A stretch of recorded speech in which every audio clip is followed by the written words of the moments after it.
Good afternoon to you all. My name is Maria Waltzmeyer from the National Student Attendance, Engagement, and Success Center. Welcome to today's session, Key Intervention Points Addressing Chronic Absence in Transition Grades. Please allow me to share some brief details about the session. Today's presenters are Cecilia Leon.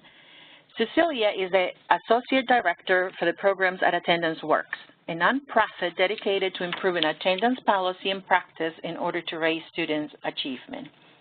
Since joining Attendance Works in 2011, Cecilia has worked with Attendance Works team to actively equip practitioners with the tools and resources they need to reduce chronic absence. She will moderate the discussion today. We also have 4 amazing educators from Meriden Public Schools in Connecticut. From John Berry Elementary School, we're joined by the principal, Daniel Crispino, and Emily Ramsey, a 3rd grade teacher. Daniel Crispino is in his 2nd year as the principal of John Berry Elementary School. His prior experience includes 12 years as an elementary teacher and facilitator of extended day programs. Emily Ramsey is a 3rd grade teacher at John Berry Elementary School in Meriden. She is currently in her 6th year of teaching at the school and serves as a grade level facilitator for her 3rd grade team. From Lincoln Middle School, we are joined by Diane Vombach and family liaison Marisa Cardona. Diane Vombach began as a high school business marketing teacher and has been an administrator for 8 years at Lincoln Middle School. Marisa Cardona is a family liaison for the Meriden Public Schools. She is bilingual, bicultural, and has a bachelor's degree in communications and a family development credential from the University of Connecticut. In her role, she serves to empower families to build positive relationships with the school staff in order to sustain support for student success. Today's session will last for approximately 45 minutes, and it's been recorded. We would like to encourage everyone to utilize the chat function at the bottom right-hand corner of your screen to submit questions or comments for our presenters. Please be sure to select everyone from the drop-down box to ensure that your comments and questions are seen by me and our speakers. You may submit your questions throughout the presentation, and we will leave time at the end to address as many questions as possible. If we do not have time to get through all of the questions, we will reply to participants by email within the next 5 to 7 days. All participants have been placed on mute to avoid background noise. Please do not unmute yourself. Instead, refer to the chat function on the right side of your screen if you have a question or a comment. Please note that following the Q&A portion of our session, there will be a very brief poll. Your participation in this poll is extremely important to helping us better prepare our presentations and ensure that we are delivering content to you in a way that best suits your needs. We greatly appreciate your feedback to these questions.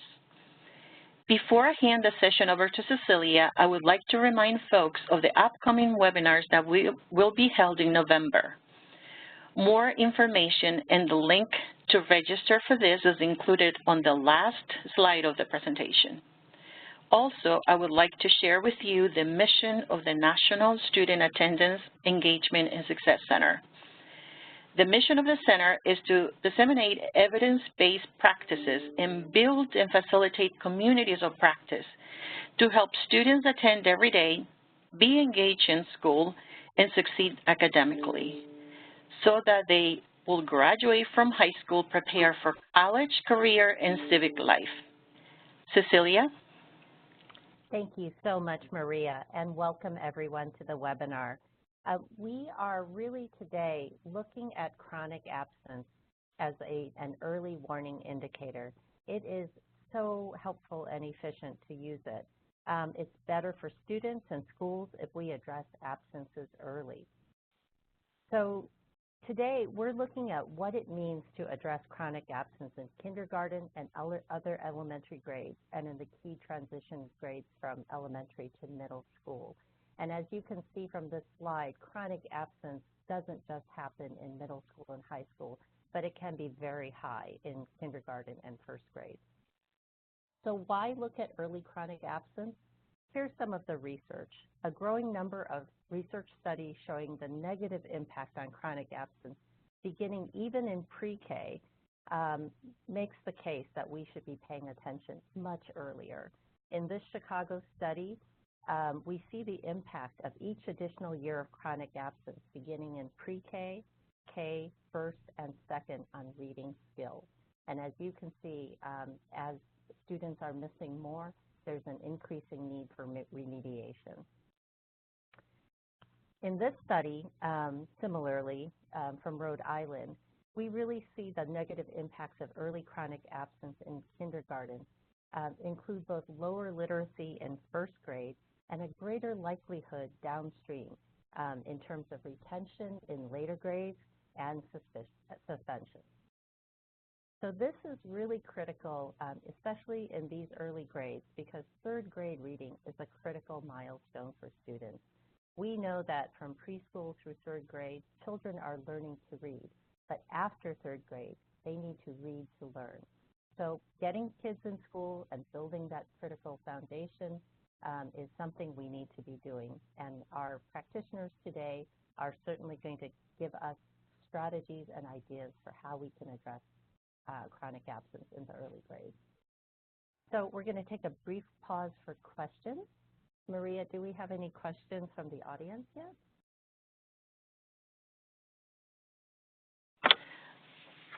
We don't have any questions yet. Okay. Well, they may crop up as we go along, and I'm certain that you'll have a lot to ask our wonderful presenters. So let's go, without further ado, to our guests from Meriden, Connecticut. First, I'd like to bring up Daniel Crispino and Emily Ramsey from John Berry Elementary School. And let me start with you, Daniel. I was impressed by your numbers. John Berry Elementary has transformed in the last 4 years. What was it like? Paint us a picture of what it was like in 2013 and how it's different now. Hi, Cecilia. Thank you. In order to truly understand the transformation that's happened at Berry, and specifically the reduction of chronic absenteeism, I'm going to share a few things that were happening in 2013. We were designated a failing elementary school in the state of Connecticut. We had the lowest achievement scores in the district, lowest growth scores in the district. We had the highest disciplinary referrals, suspensions, and expulsions.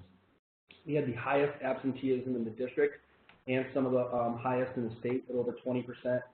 We had minimal parent participation, greatest parent request to attend schools outside of the district, and we were at risk of the State Department of Education takeover. So things were not looking up for us in 2013. Yeah, go on. Tell us some more. So now, moving forward, we have the second highest growth on the Smarter Balance assessment in the state, and we're first in the entire turnaround network. 97% of our students perceive that the teachers at John Berry are fair, caring, and that they motivate them to learn. And 96% of the parents indicate that they're happy that their child is now attending John Berry. That's an incredible transformation. So how did you do it?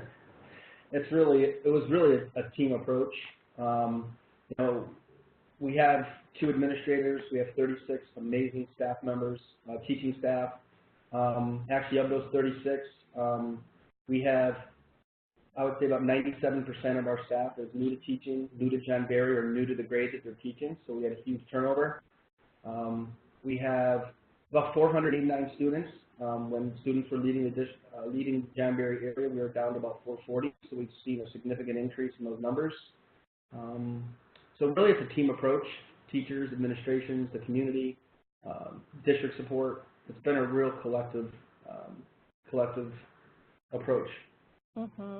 So it sounds like there's some staff turnover, but really the students and families are the same people. So tell me, unpack for me what the strategies were.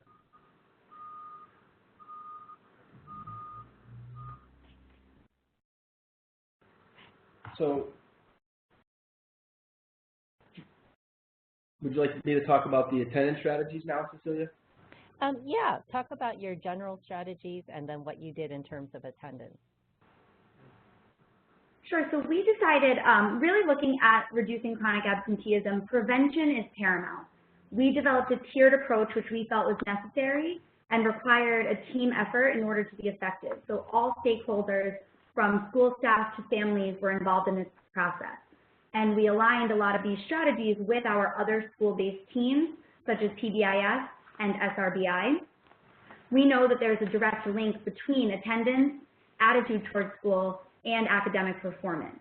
So we have a lot of data points and indicators that have demonstrated that the strategies we have put in place have been effective not only in reducing chronic absenteeism, but also in increasing academic performance. And I want to slow you down here, Emily, and really talk to us about what happened between 2015 and 16 in terms of both your chronic absence rate and the not surprising combination of that in terms of student achievement. What did you see happening? Okay, so one thing I will share is when we saw, when we had that high absenteeism, it was definitely a predictor of, our troubles back in 2013. What we've noticed is that it's now we see this number decreasing, that it's an indicator that our school transformation is truly taking hold. We see that we have high expectations.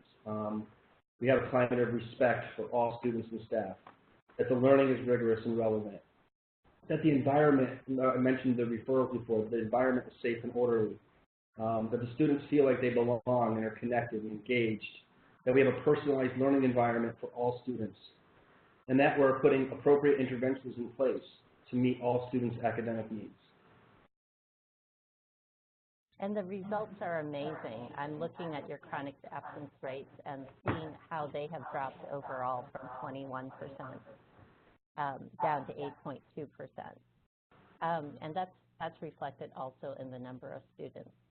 So let's talk about the early warning pieces and go back. Tell us a bit more about what you were seeing at different grade levels and how you responded.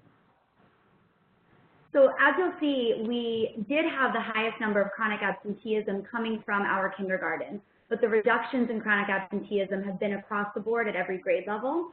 We determined that we needed to target our youngest students. We needed to connect their families, engage their families, and support their families in order to help them be successful and arrive at school each day prepared and ready to learn. So in order to do that, we created a chronic absenteeism plan. This was revised multiple times and shared with staff frequently at multiple faculty meetings. Teachers also receive this information at the start of each school year regarding incoming students who have been chronically absent in the past, so that we are able to be proactive and establish open communication from the start. So the list of chronic and on-watch students is pulled from PowerSchool Weekly and organized by classroom teacher. This information is then emailed to the classroom teacher so they are aware of which students in their class are now chronically absent or on watch. Teachers are able to use those lists to monitor student attendance. So if a student who is either chronically absent or on watch is not in school one day, we as teachers email both of our administrators, all of our office staff, our family school liaisons, as well as school psychologists if necessary to notify them of the absence. And then teachers are reaching out to the family. So essentially, for each absence, a family will receive 2 communications from the school. One from the office regarding the absence, and a more positive, proactive phone call or message from the classroom teacher simply stating, we missed your child today, we hope that they'll be back tomorrow. And we find that this dual communication has been incredibly effective in letting parents know that we're here to support them and that we want their child to be in school each day. If necessary, we will hold parent meetings between various staff members and the families so that we can get to the root cause of why the absenteeism remains an issue. And letters get sent home to families whose children have been absent or tardy 10% of the school year or more. These letters are sent home every month, even if the absences are excused. So we find that having this direct, open communication with the families reminds them that really our job is to support them. We want to find out why they're not able to attend school and then help develop a plan to allow them to attend school. That's really wonderful to hear the multiple touch points that you have with families. Daniel and Emily, was it difficult to shift that role of teachers to making those phone calls about attendance? That's not traditionally what teachers do. It wasn't, and I understand that, sometimes there may be that pushback from teachers. We certainly have a lot on our plates already, but ultimately we want our students to be in school because we know that that's where they have to be in order to be successful. So it just became important to us. We really bought into the reasoning behind this communication, and so it doesn't come across as something extra or another task for us to complete. It's communication that we want to be making so that we can have all of our students present each day so that they can learn at their optimal level. So I will say too, Cecilia, earlier you had said, how did this happen? And I had mentioned it's a team approach. So, I think the teachers at John Berry feel like they're part of the team, that it's not something that we're just, saying that this is something you need to do, that they really want to do it. Part of the tiered approach is about caring folks, caring staff, and the staff at John Berry is truly amazing. When you hear all those strategies that were shared by Emily and what the staff does at Berry, I mean, really, at the end of the day, it's a three-tiered approach, starting with prevention all the way to specialized supports. But it's something where, yes, the teachers are fantastic, but it is something that could be duplicated. So for folks listening, I do think it's something that could be replicated and which ultimately can transform a building. That's really so thoughtful. Tell us more about the prevention, the Tier 1, particularly with kindergarten families. So really trying to create an engaging school climate. We do our climate surveys. I had mentioned before we had the lowest. We had 6 total surveys completed in 2013 by families, and last year we had 100%, which was the highest in the district. So really being able to engage, have an engaging school climate, having positive relationships with students and families.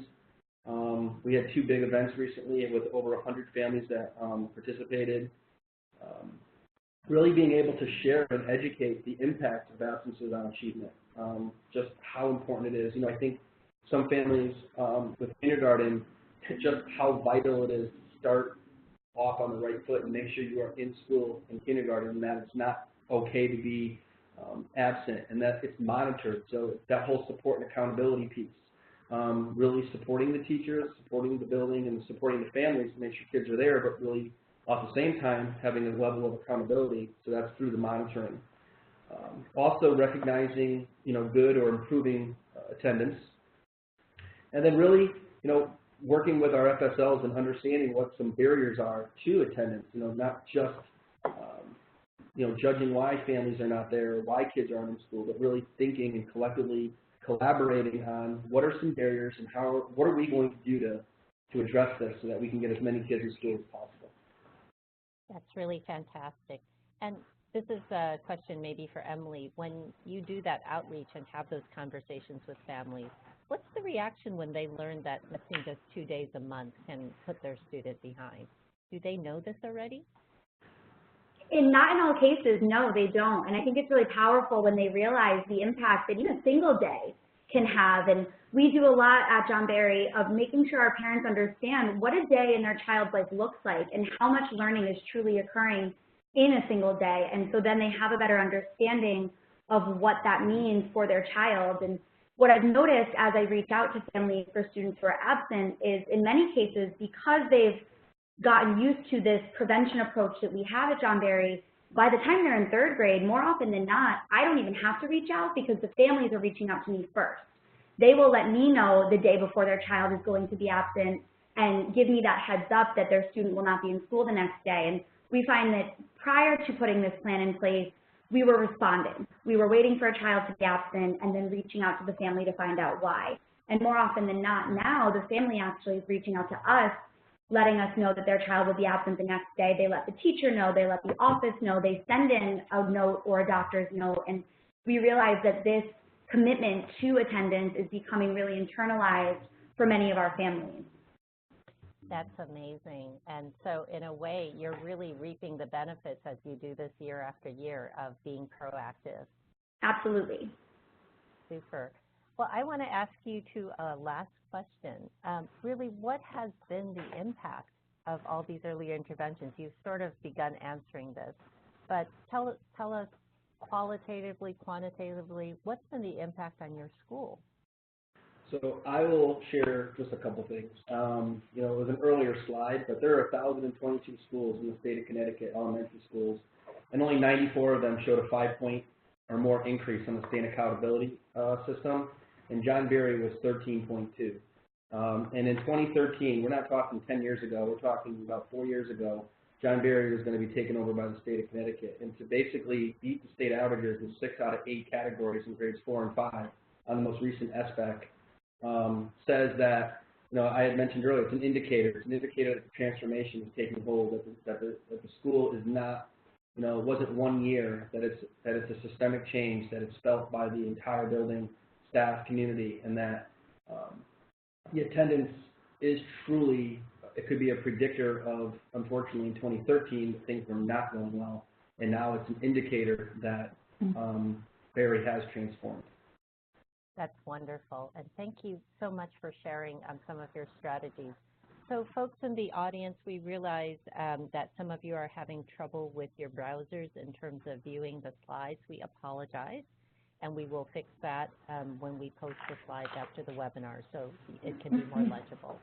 So thank you, Daniel, and thank you, Emily. Will you stay so that our audience can ask you questions? Yes, absolutely. Great. So we're going to talk about what happens after elementary school in Meriden, Connecticut, and we're going to focus now on Lincoln Middle School. They are led by Diane Bumbach, the principal, and Marissa Cardona, the family school liaison, or as Daniel quickly said, FSL. So I have to help you guys decode what all these terms mean. But welcome, Diane. Welcome, Marissa. Let's start out with you, Diane. Tell us a little bit about Lincoln Middle School and the students that you serve. Sure, I'd be happy to. We are an urban middle school. We have just over 700 students in grades 6 through 8. And I can tell you based on the slides we're looking at right now that we participate, we just passed that, Sorry, I on mixed up your slide. That's okay. People are happy to be at Lincoln, I'm happy to say. In terms of our demographics, I could tell you that 27% of our student population are classified as white, 73% classified as minority. We do have a 17% special education and 17% of English language learners. 78% receive free and reduced meals. So it's a pretty high poverty community that you're serving. And you were going to talk about how people felt about it.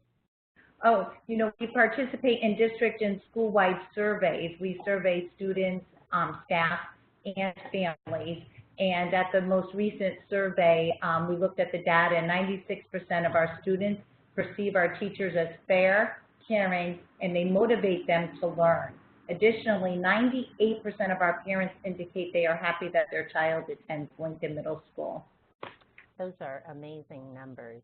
And I think similar to John Berry, Lincoln also went through a transformation in the last 3 years. You had a chronic absence rate 3 years ago of about 16%, and it's dropped. So give us just a sense of what you and your team at Lincoln did to reduce that number. Sure. Just as we want to make sure that students aren't being excluded from class for behaviors, we work hard to make sure students attend school regularly. So we've done a lot to try and get students to come to school. And it really began with the conversation with the staff. I think you heard the same thing from John Berry, that everybody brought into the idea that in order for students to succeed on whatever testing, whatever growth measures we're looking at, they need to be in that classroom for that to happen. We put together a team that looked at students and really created a story, because every student, there's a narrative. We needed to know what that story was so that we could put measures in place to help them overcome obstacles and get into school. And the results really show the increase in reading and math scores. Yes, they do. Yeah, it's pretty impressive. So let's talk about your strategies. So what were the attendance improvement strategies at Lincoln? Because it's a little different when we go to the middle school level versus elementary school. Yes, it is. So, you know, we adopted a school attendance policy and procedures, and we shared the policy with all the staff. Again, we had that conversation, and we all agreed that this was something that was important and that we needed to work on. We do daily monitoring of absences. We review the students who are in school, track those approaching chronic, as well as those already considered chronic, especially from the year before. So we look at trends. We analyze grade level attendance data every 2 weeks to look for those trends. Students of concern are brought to the classroom teachers, as well as to special education, school psychologists, and our school counselors. We hold many parent meetings between members of Lincoln staff, whether it's administration, the psychologists, the FSL, or the counselors, and we talk about things that we can help them overcome obstacles to attending school. Another thing is we send letters home to families whose children are absent or tardy, 10% of the school year or more, and we do that on a monthly basis. I want to invite Marissa, who's your family liaison, to comment also. Marissa, are there other strategies that you're using at Lincoln that really are making a difference on student attendance? Yes, absolutely. I have to say that it really starts from the top down, and at every single weekly meeting, Ms. Von Mack is always present at every single one of those meetings. All the administrators, grades 6 through 8, are present at those meetings. The school social worker, we have a community health center school-based social worker who is present, the school nurse, the social worker, the psychiatrist. So we really have everyone on board attend all those meetings.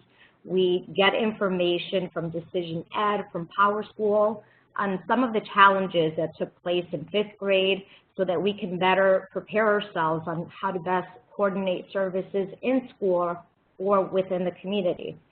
We also have... Question. When you say those meetings, what group is meeting to review this attendance? The attendance group. Yeah. So we have an attendance group that meets every single week, and we meet on Thursdays, and we make that a big focus. We meet, every single week. We gather the data from the secretaries as they, keep trends of those students who are tardy, who are absent. We also have a family school liaison tool where all of these referrals are made. I document every contact, every phone call, phone visits, PPT meetings that were held, and parent meetings to discuss the challenges that the parent or family is having. That's super. And you were referring to 5th grade, even though you are a middle school, 6th through 8th. So tell me more about the incoming 6th grade students into your school. What are the strategies you're using to address chronic absence before they enter the school? Yes, well, what we do is we gather a lot of the information from Decision Ed, and we're able to get a lot of information from grades, the absences that they had in the 5th grade, tardies, and then what we did the last couple of years is we hosted an open house. We welcomed parents, and we could actually see some of those pictures in the next slide. It's a welcoming breakfast. We sent out invitations to the parents. We invited them in. We provided information on the attendance policy for the state of Connecticut, how to authorize absences, and we introduced ourselves. We invited every cluster teacher. The school-based service program was there, CHC, the school nurse, the administrators, the social workers, and we were really just having an intimate setting, non-judgmental, where we were able to introduce ourselves and allow them to get to know us and understand that we're there to support them. That's fantastic. So Diane, I want to go back to you, because one of the differences between elementary and middle school is really the issue of student discipline. And I know that you had pretty high numbers of referrals. Tell us how you brought those numbers down. Sure, thank you. We've done a lot of work around reducing suspensions at Lincoln Middle School. You know, it started off with training, you know, in all areas, with relationships with students, right up to student-centered learning in the classroom, making learning fun where kids don't want to miss out on being in the classroom. We have implemented youth dialogue and everyday democracy, and this is an avenue for students, and we have a cross-section of students that can express their thoughts about the school, things that they like and things that they would like to bring to our attention that can bring about change. And that has been really important because in the past it's always been the adults telling students how things should go. And what did you hear when the youth started talking? What did they say? Well, there was a lot about the cafeteria lunch. That was number 3. But the other 2 things that they wanted to talk about was cell phone use and dress code policy, which is really interesting and very important. You have to remember these are middle school children, and you know how they dress is very important to them, and it identifies who they are as a person. So we're at the very beginning stages. They're going through the training, and they just gathered information from other student members as to what's important to them, and those were the top 3. Interesting, interesting. So go on. What else did you do in terms of addressing the discipline side? Sure. We moved from a punishment system to an education piece.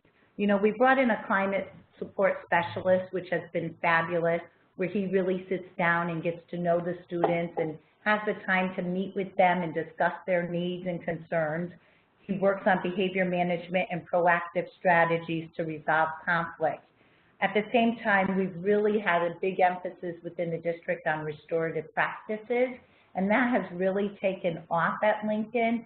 This is something where teacher leaders have put together, so it has a different feel when it's coming from teachers versus top down, and my staff has overwhelmingly brought into this process.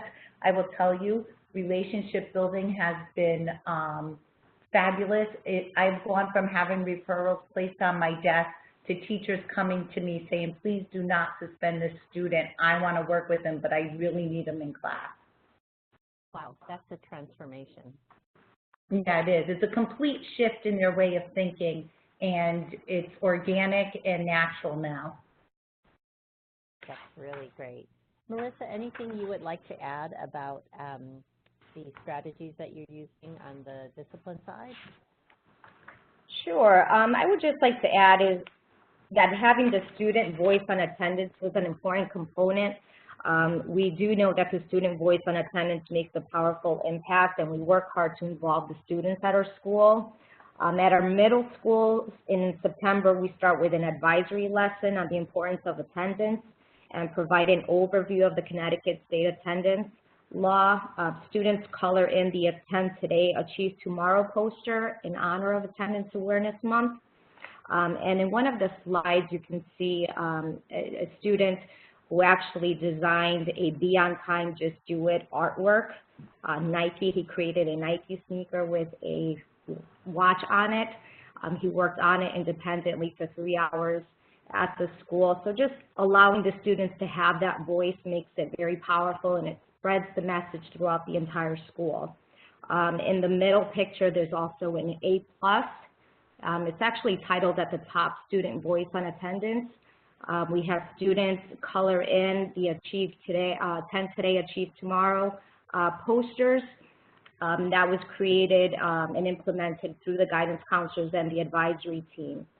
So I think just allowing the students to have that voice, they really spread that message. Sounds wonderful. Well, at this point, we are going to transition and allow folks in the audience to ask questions. This is such a rich set of strategies that both the team from John Berry and the team from Lincoln Middle School have offered us. So, Maria, while you queue up the questions, I'm going to start us off with a general question to all four of you. So if you were to be talking to a colleague of yours from another city or another state, and you were to give them your best advice on what to do to address chronic absence and to use it as an early warning indicator for prevention and early intervention, what would you tell your colleague? Daniel, would you like to start? If you don't mind, I'd like to begin. This is Emily. I think my biggest advice would be to start with data, but really end with people.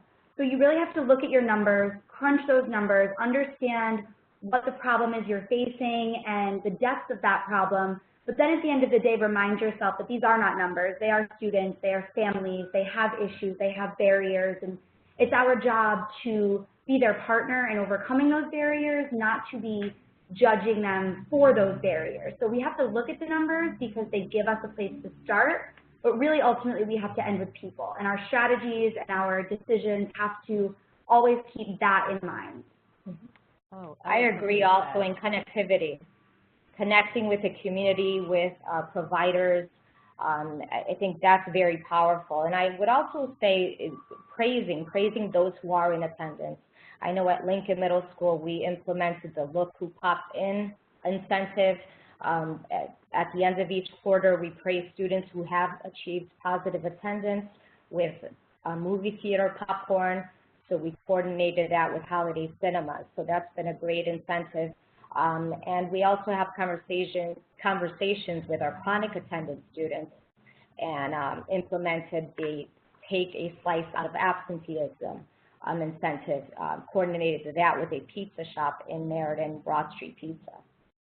You know, and I'm going to jump in real quick and say, you know, on top of everything that people have said, it's also about being purposeful in your messaging. We work really hard to let our parents know that it isn't about judgment. It's about showing our families that we care and we're supporting them.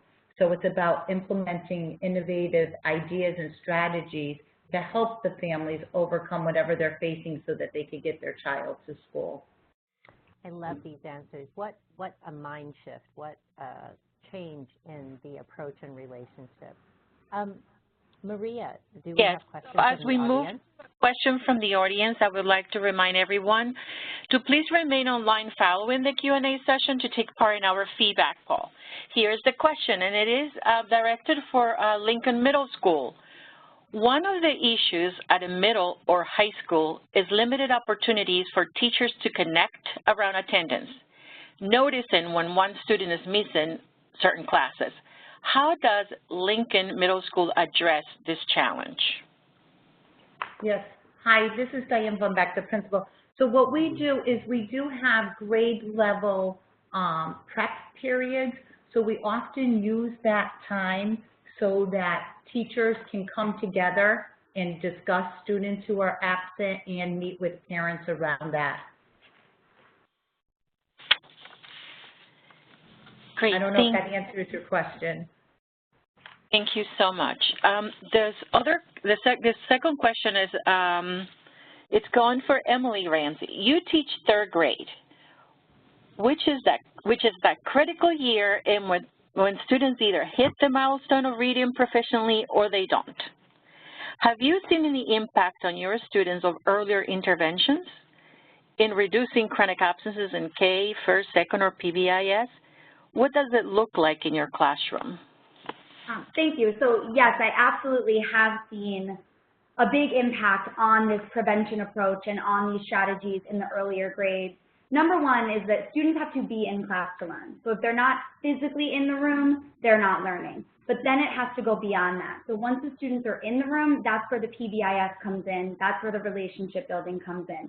Because at the end of the day, students have to feel welcome, feel safe, feel connected in order to learn. So simply being there is not enough. It's the first step, but it's certainly not enough. So once we are able to target those students at the earlier grades, build those relationships, create a warm, inviting, engaging atmosphere, the rest kind of falls into place because the students want to be there. So like I mentioned earlier, I've noticed in my classroom that my attendance has been phenomenal this year. For the month of September, we had 98.8% perfect attendance, and a big shift in that is that the students want to be there. So they're, at the elementary level, they're not getting themselves up and driving themselves like they might be at a high school, but they are kind of on their parents about it, and they're making sure that their parents know that they want to be in school each day. And that partnership really allows them to be present, and that's why I'm seeing parents reach out to me if a student is going to be absent instead of the other way around. So by starting in K-1-2, we're able to be proactive and prevent a problem before it exists. Great, thank you. So I think we're going to, I don't see any more questions in the queue, so we're going to move. Wait, there's one question that came in to me. It's Diane, I'm going to forward it to you. But wait, there's more. I love it. Yes, there is one more. I just sent it to you, Maria.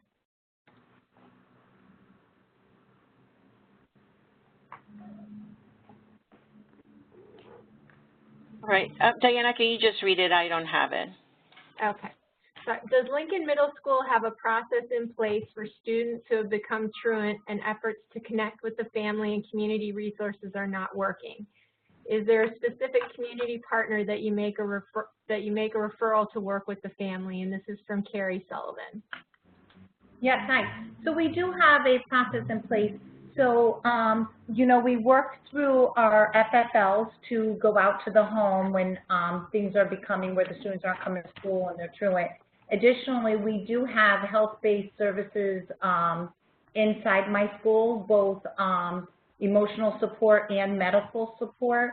And we also meet with community agencies twice a month to talk to community agencies in terms of their support for students who are not coming to school, or even behavioral issues on things that they can offer to us to help students succeed.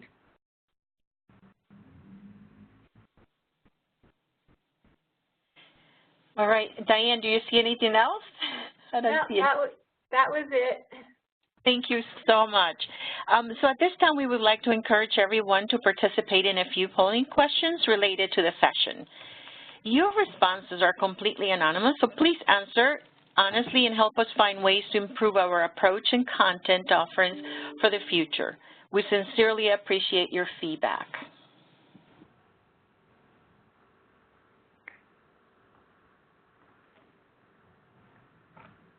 And as you're answering those polling questions, I'd like to thank everyone for attending today. I also want to thank our presenters for their insight and expertise. You guys were awesome. We hope the audience found it helpful and informative, and we hope to see you again at a future National Center event. Thanks a million.